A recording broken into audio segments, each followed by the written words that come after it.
Hey, what's up, y'all? It's Poppin' It's D. About to react to this video by Patrick CC. This is why 6ix9ine is still alive. I'm confused by this as well, and I would like some insight because I thought, when it was known that he snitched on like some known bloods, I thought that, they was gonna come for him. But apparently they have not, or maybe his security is just like super A1. But yeah, maybe it's not that bad. People always try to make it seem like, in the streets, if you violate certain codes, there's gonna be consequences, blah, blah, blah, blah, blah. But apparently not. I feel like a lot of this street shit is fake, low-key. Because this man is walking around, breathing, eating, living life. Nobody has touched him at all, and he has snitched on several people who are in these supposed gangs. So what's really going on? Who knows? I'm not, a part of the street life whatsoever. I am a civilian, so I wouldn't know. But, yeah, let's see what's going on. Let's watch. This is a comprehensive list of all the rappers that have passed away in the last 10 years. This list contains everyone from Juice WRLD, who had an accidental overdose, to OG rapper Coolio, who passed from a heart attack. However, when an artist gets taken out by someone else, it cuts a little deeper. Takeoff, PNB Rock, Jada Youngin, Draco the Ruler, Young Dolph, MO3, King Von, Pop Smoke, Nipsey Hussle, XXXTentacion, and many others had their lives cut short by other people's actions. Although none of us would ever condone this type of activity, most people thought that Tekashi 6ix9ine would be added to this list. However, yeah, obviously I don't want nothing to happen to him. I don't want nobody to die, clearly. But, like I said, it's just confusing because it's like, wait, y'all just letting him, whatever. Right now, Tekashi is living his best life. After he beat a RICO case by snitching on his whole gang, 6ix9ine is out free, traveling on private jets all over the world, and publicly making fun of every rapper that dies. A lot of people believe that Tekashi has a target on his back, and every single day that goes by, he is one step closer to his permanent demise. But Tekashi has survived everything we thought he couldn't do, and there are a few key reasons why. When 6ix9ine was released from jail in mid-2020, he remained quiet for a month. Nobody knew if he was ever going to show his face again publicly. To their surprise, the release of his song Gooba proved that he had no intentions of going anywhere. And to take it one step further, in the music video he embraced the label of being a rat or a snitch, after cooperating with the federal government to indict 12 of his former 9 Trey Blood gang members. Some of those men won't be getting out until 2030. The music video broke the YouTube record for the most views in the first 24 hours for a hip-hop song. Meek Mill tweeted that the song was trash and made fun of him for still claiming to be a gangster. Lil TJ said that he was the king of New York, and he doesn't like all that snitch rainbow hair shit going on in his city. Keep in mind that being labeled a snitch in hip-hop can potentially end someone's career, but a lot of 6ix9ine's fans empathized with him. He said his ex-gang members set him up, robbed him, assaulted the mother of his child, and even planned to kill him. Why would he remain loyal to the people that wouldn't do the same for him? Whereas his adversaries say that he shouldn't have gotten into this life if he wasn't ready to accept the consequences. All of those scenarios, sending shots. Everything I was rapping about was really happening. I don't care to speak on these rappers that rap about they don't live. 6ix9ine was willing to accept that he was a snitch, but he didn't want to be alone. He had a list of rappers he was going to expose on an Instagram Live to over 700,000 people, starting with Meek Mill. In 2019, Meek thanked a woman named Desiree Perez for helping him finally put his legal troubles behind him. Tekashi exposed that Desiree was a federal informant in the 90s. Perez, the wife of longtime Jay-Z wingman Juan Perez, became a cooperating witness for the DEA in the 1990s. After her 1994 arrest for possession of 35 kilos of cocaine, Perez struck a deal with the feds, agreeing to wear hidden wires to record her meetings with major cocaine traffickers. 6ix9ine was confused why Meek would make fun of him, but then go and work with a federal informant. He went especially hard on Meek since this was all a promotional campaign for his track called Trolls with Nicki Minaj, who had a previous intimate relationship with Meek. He then called out Future, who posted on Instagram, "I believe if you hang with a snitch, you a snitch, and deserve to expire. But Tekashi pointed out that Future hangs around people that 6ix9ine considers snitches. He then called out Snoop Dogg, exposing alleged paperwork of Snoop Dogg snitching in the 90s, and using a video of 6ix9ine admitting that Snoop Dogg was a snitch. Not even Chipotle. 6ix9ine genuinely believes that any other rapper would do exactly what he did if they were in his situation. He doesn't like how rap fans and media pick and choose who can get away with snitching. But 6ix9ine seems to forget that him being a snitch is not the only reason why people may not like him. One main reason why rap fans don't like him is simply because he's annoying. Anytime someone tries way too hard for your attention, it looks desperate. 95% of rappers are getting your attention because of the songs they make or the creative ideas they share. Everything 6ix9ine does, from his IG posts to his lyrics, is comparing himself to others. Look what I have compared to him. Look at what I do compared to him. He gives off this try-hard, pick-me energy, and it just gets exhausting after a while. But in mid-2020, the internet was deprived of 6ix9ine antics for over a year, so this expose proved to be effective. Not only did he piss off all these rappers, but the music video for Trolls dropped at the end of the IG Live, which was another 30 million view and 24-hour debut. That song would go on to hit #1 on the Billboard Hot 100, Tekashi and Nicki Minaj's first #1 hit.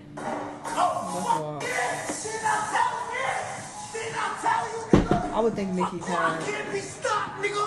But he couldn't stop there because he had an album to promote.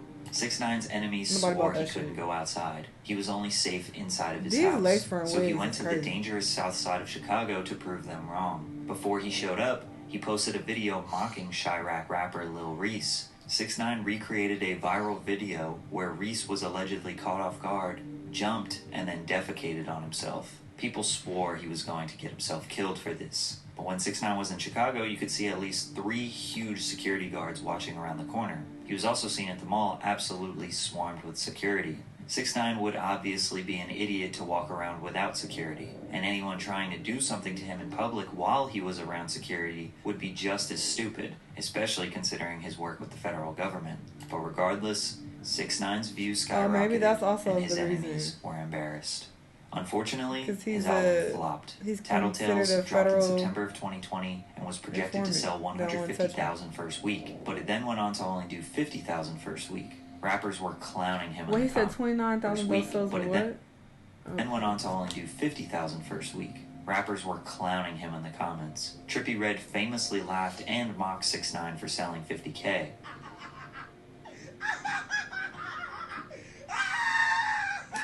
Then just last week in 2023, Trippie sold 50K with 22 features, including the biggest rappers in the music industry. But the only person who can really troll Tekashi is himself. He posted a video of him ripping down posters and passing out his album for free, begging people to listen to it. 6ix9ine fans immediately said that it's because he is blackballed from the industry, which is probably true. Anyone who associated with 6ix9ine would be risking their career and reputation. Artists, bloggers, playlist curators. He got no support from the music industry. Or maybe his music just isn't good.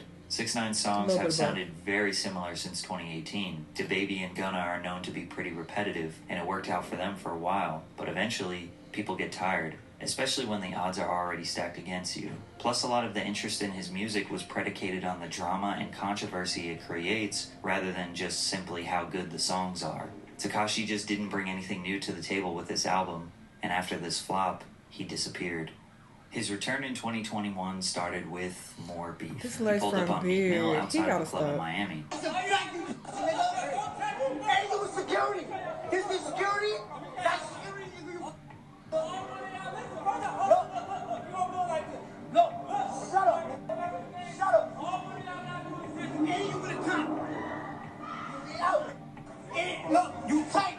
And you with police. Again, all 6ix9ine was doing here was trying to prove that Meek Mill also walks around with security and is not as gangster as he portrays himself to be. But 6ix9ine has nothing to lose because everyone already knows that he isn't gangster. Meek made himself look even worse when he claimed that he almost smoked 6ix9ine, when in the video he very clearly was not going to do anything. Instead, after 6ix9ine left, he started yelling at the security saying that they were trying to get him in trouble. What y'all trying to get me in trouble?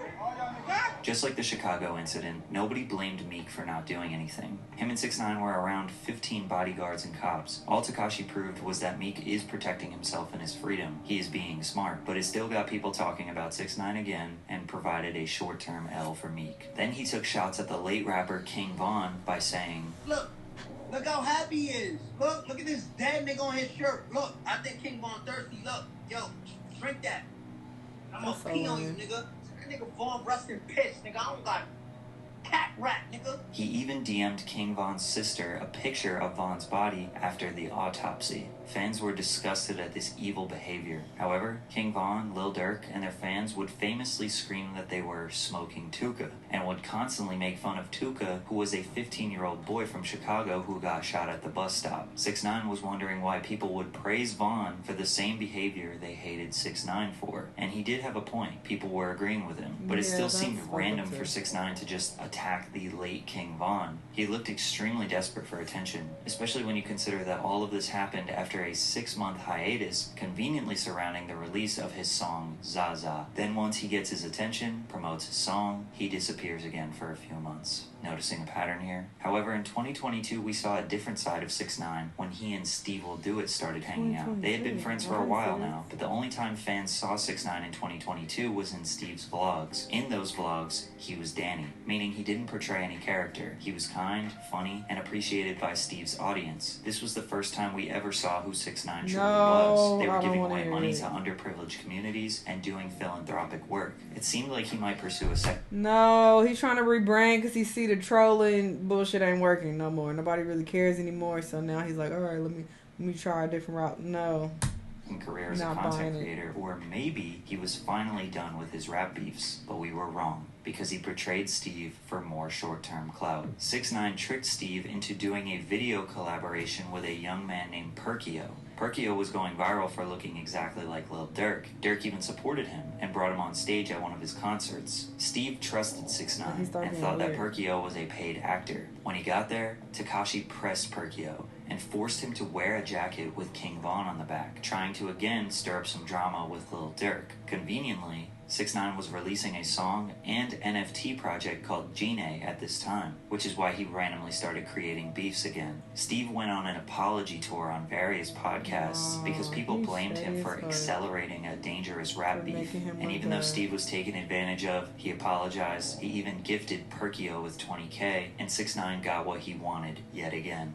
Wow. But something happened recently that has worked in Tekashi's favor. Currently, Young Thug and his label YSL are facing a major racketeering case, similar to the one that 6ix9ine and 9 Trey were facing just 3 years ago. YSL is basically facing every charge from armed robbery to murder. 26 members of the label were arrested in May of 2020. One of those members was Sergio Kitchens, aka Gunna, who is known as a close affiliate to Young Thug and top-ranking member of YSL. Gunna took a plea deal, which is essentially an admission of guilt, in order to get out of jail early. In open court, he said the following: YSL is a music label and a gang, and you have personal knowledge that members or associates of YSL have committed crimes in furtherance of the gang. Yes, ma'am. Yes, ma'am.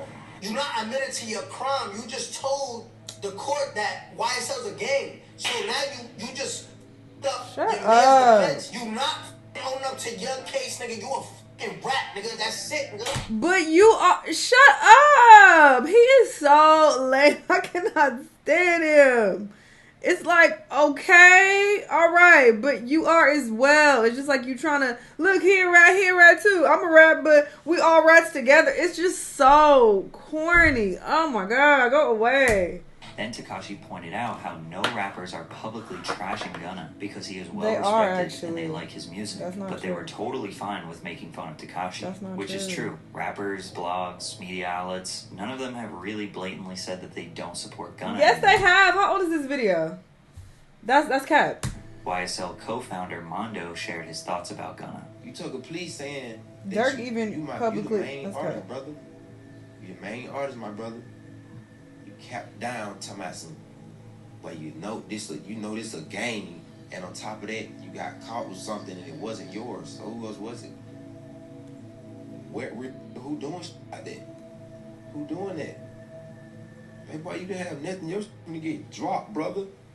You know that, bro. What the hell? You panic. But the funny thing is, 6ix9ine was right. The general public does not care. The whole sentiment online is that people will still support Gunna's music regardless of what happened. 6ix9ine has successfully convinced people that these rappers are maybe not as gangster as they say they are. This YSL case, along with the unsettling numbers of artists who have died in the past few years, fans are doubling down on not wanting their favorite rappers to be gangsters. They want them to be artists. They want them to make music, be safe, and live a good life. But I don't think that rap fans realizing this has helped 6ix9ine's career. When Lil TJ got shot, 6ix9ine laughed at him. When PNB Rock got shot, 6ix9ine made fun of him. If something bad happens to any other rapper, he feels obligated and justified to point and laugh because that didn't happen to him. Why? Because he knows that people would do the same if he got shot. If 6ix9ine was taken out, nobody would be surprised. A lot of people wouldn't even have remorse considering how many people he has taunted. He is too far gone now. But when 21 Savage spoke about 6ix9ine, it made me realize why he isn't dead. Even if I seen him, I don't got no intention to do nothing to you. You just a rat. You go your way, I go my way. It don't mean it's smoke. Just because you call a nigga a rat, that don't mean you gotta kill him when you see him. That's just like saying any nigga you call a bitch, you gotta kill him. Well, no, I was thinking that the people who are associated with the niggas he snitched on would kill him. Not just somebody random like y'all who don't know the niggas. I'm talking about his family, his close friends. They would be upset that their relatives or their close friend got jail time because he snitched on them. So you have motive to kill him. That's what we're talking about. If you see a fan on the internet comment shit and you say, man, shut your little weird ass up. Oh, when I see you, I gotta do something to you. That ain't how that go. You could feel a type of way about a nigga and a nigga go their way and you go your way. A lot of the rappers that clowned on Tekashi don't necessarily want him dead. Maybe they just don't like him. Maybe he was an easy target for some jokes. In most cases, it was Tekashi who escalated these beefs. And the more you think about it, it seems like 6ix9ine is the one who cares the most about what other people think. And all these other rappers are usually just minding their own business. But let's be honest. Anyone who would attempt at 6ix9ine would never be able to beat the case. And is that guy really worth throwing your life away for? No. And 6ix9ine knows this. So he's going to keep up his antics, and most likely, nobody's going to do anything. But again, I would expect the people who are associated with the men that he snitched on to do something to him. If this is such a dangerous gang, then why aren't they making something happen? Obviously, like I said, I don't want anything to happen to anyone, but it just doesn't make a lot of sense. Because a lot of those people, they don't have shit to lose, so you think they care about going to jail?